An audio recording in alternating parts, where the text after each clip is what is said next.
Hello, പുതിയൊരു വീഡിയോയിലേക്ക് എല്ലാവർക്കും സ്വാഗതം.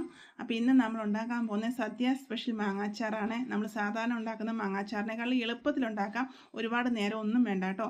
അപ്പോൾ അതാണ്ട് ഒരു മാങ്ങ ഞാൻ എടുത്തിട്ടുണ്ട്. അത് നല്ലതുപോലെ കഴുകിയ ശേഷം നല്ലതുപോലെ വെള്ളമായോ എല്ലാം തുടച്ച് കളഞ്ഞിട്ട് നമുക്കൊന്ന് ചെറുതായിട്ട് കഷ്ണിച്ചെടുക്കണം. അപ്പോൾ തൊലിയോട് കൂടെ തന്നെയാണ് ഞാൻ അരിഞ്ഞെടുക്കുന്നത്. അരിയുന്ന എങ്ങനെ വേണമെങ്കിലും അരിഞ്ഞെടുക്കാം. നീളത്തിൽ ചെറുതായിട്ട് കനം കുറച്ച് അരിഞ്ഞെടുക്കാം. അല്ല ഇതുപോലെ ചെറിയ കഷ്ണങ്ങളായിട്ട് വേണമെങ്കിലും അരിഞ്ഞെടുക്കാമേ. ഞാൻ ഇതുപോലെയാണ് അരിഞ്ഞെടുത്തേക്കുന്നത്. ഇതിലേക്ക് നമുക്ക് 1 സ്പൂൺ ഉപ്പിട്ട് കൊടുക്കാം. ഉപ്പും കൂടി ഇട്ട് കൊടുത്ത ശേഷം നല്ലതുപോലെ ഒന്ന് ഇളക്കണം. ഇളക്കിയ ശേഷം 10-15 മിനിറ്റ് നമുക്ക് വയ്ക്കാം. ഇനി അതിൽ കൂടുതൽ സമയം ഇരുന്നാലും കുഴപ്പമില്ല കേട്ടോ. അപ്പോൾ ഞാനൊരു 15 മിനിറ്റ് വയ്ക്കുന്നുണ്ട്. അപ്പോൾ നല്ലതുപോലെ ഇളക്കിയ ശേഷം നമുക്ക് ഇതുപോലെ മിക്സ് ചെയ്തിട്ട് അടച്ച് വയ്ക്കാമേ. അപ്പോൾ അതിൽ നിന്നെല്ലാം വെള്ളം ഇറങ്ങുവേ. ഇപ്പോൾ ഏകദേശം ഞാൻ അടച്ച് വെച്ചെടുത്തിട്ട് 15 മിനിറ്റ് കഴിഞ്ഞു കേട്ടോ. അപ്പോൾ ഞാൻ നോക്കിയപ്പോൾ നല്ലതുപോലെ വെള്ളം ഇറങ്ങിയിട്ടുണ്ട്. അപ്പോൾ ഇത്രയും വെള്ളം ഇതിനകത്ത് കിടക്കുന്നത് കുഴപ്പമില്ല. നമുക്ക് അതിലേക്ക് തന്നെ പൊടികളൊക്കെ ചേർത്ത് കൊടുക്കാം. ഈ വെള്ളം കളയണ്ട കേട്ടോ. അപ്പോൾ ഇതിലേക്ക് നമ്മൾ ചേർത്ത് കൊടുക്കുന്നത് 1/4 ടീസ്പൂൺ മഞ്ഞൾപ്പൊടിയാണ്. അപ്പം മഞ്ഞൾപ്പൊടി ഇട്ട് കൊടുത്ത ശേഷം 2 സ്പൂൺ മുളക് പൊടി. അപ്പം കശ്മീരി മുളക് പൊടിയാണ് ഞാൻ ചേർക്കുന്നത്. നിങ്ങൾക്ക് എരി വേണമെന്നുണ്ടെങ്കിൽ എരിയുള്ള മുളക് പൊടിയും കശ്മീരി മുളക് പൊടിയും കൂടെ പകുതിയും ചേർക്കാം. പിന്നെ 1/4 ടീസ്പൂൺ ഉലുവാപ്പൊടി ചേർക്കുന്നുണ്ട്. അതുപോലെ 1/4 ടീസ്പൂൺ കായപ്പൊടി. ഇത് ഇത്രയും ചേർത്ത് കൊടുത്ത ശേഷം നമുക്ക് നല്ലതുപോലെ ഒന്ന് മിക്സ് ചെയ്യാം.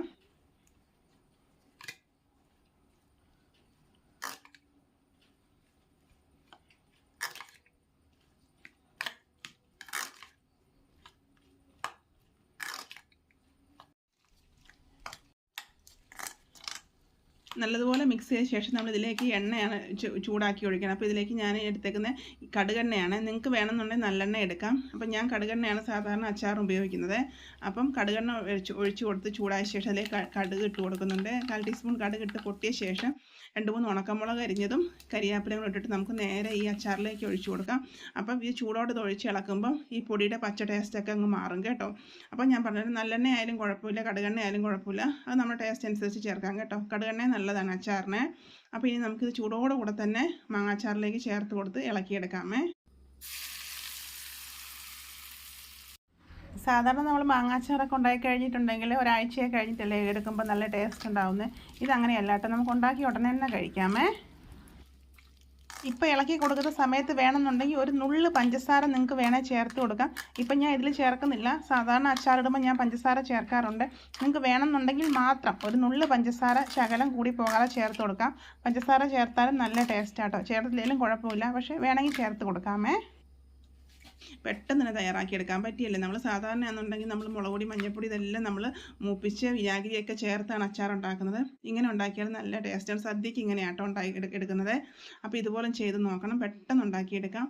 അതുപോലെ തന്നെ ഇത് 2-3 ദിവസമൊക്കെ പുറത്തിരിക്കും. അത് കഴിഞ്ഞ് ബാക്കിയുണ്ടെന്നുണ്ടെങ്കിൽ ഫ്രിഡ്ജിൽ തന്നെ വെക്കണം കേട്ടോ. കാരണം നമ്മൾ അങ്ങനെ അടുപ്പിൽ വെച്ചുണ്ടാക്കാത്തതുകൊണ്ട് ചിലപ്പം കേടായി പോകാൻ സാധ്യതയുണ്ട്. അപ്പോൾ ഒരു 3 ദിവസമൊക്കെ പുറത്തിരിക്കുകയും അടിപൊളി നമ്മുടെ മാങ്ങാച്ചാർ റെഡി ആയിട്ടുണ്ട്. അപ്പോൾ ഇതുപോലെ ചെയ്ത് നോക്കണം കേട്ടോ. പെട്ടെന്ന് തയ്യാറാക്കി എടുക്കാൻ പറ്റിയില്ലേ. അപ്പോൾ നല്ല ടേസ്റ്റാണ്. നമുക്ക് പെട്ടെന്ന് ഒരു മാങ്ങ കൈ കിട്ടുകയാണെങ്കിൽ ഇതുപോലെ അച്ചാറിട്ട് വയ്ക്കുകയാണെങ്കിൽ നല്ലതാണ്. അപ്പോൾ നമ്മൾ സാധാരണ വയ്ക്കുന്നത് പോലെ അല്ലാതെ ആയതുകൊണ്ടാണ് ഞാൻ പറഞ്ഞത്. ചിലപ്പോൾ വെളിയിലിരുന്നാൽ കേടായി പോകുന്നത്. അപ്പം ഇതുപോലെ തയ്യാറാക്കി നോക്കണം. തീർച്ചയായിട്ടും നിങ്ങൾക്ക് ഇഷ്ടപ്പെടും. വീഡിയോ നിങ്ങൾക്ക് ഇഷ്ടപ്പെട്ടാൽ നിങ്ങളുടെ ഫ്രണ്ട്സിനൊക്കെ ഷെയർ ചെയ്ത് കൊടുക്കണം. അതുപോലെ ഇതുവരെ ലൈക്ക് ചെയ്തില്ല എന്നുണ്ടെങ്കിൽ കണ്ടുകൊണ്ടിരിക്കുമ്പോൾ ലൈക്ക് തരാൻ മറക്കല്ലേ. അതുപോലെ കമൻറ്റ്സ് തരാൻ മറക്കല്ലേ. സബ്സ്ക്രൈബ് ചെയ്തില്ലെങ്കിൽ സബ്സ്ക്രൈബും കൂടെ ചെയ്യണം കേട്ടോ. അപ്പം മാങ്ങ കിട്ടുമ്പം സദ്യ സ്പെഷ്യൽ മാങ്ങ അച്ചാർ ഇങ്ങനെ ഉണ്ടാക്കി നോക്കാൻ മറക്കല്ലേ കേട്ടോ. അപ്പോൾ ഇതുപോലെ ഉണ്ടാക്കി നോക്കിയിട്ട് നിങ്ങളുടെ അഭിപ്രായങ്ങളൊക്കെ അറിയിക്കണേ. അപ്പോൾ ഓക്കെ, ബൈ, താങ്ക് യു.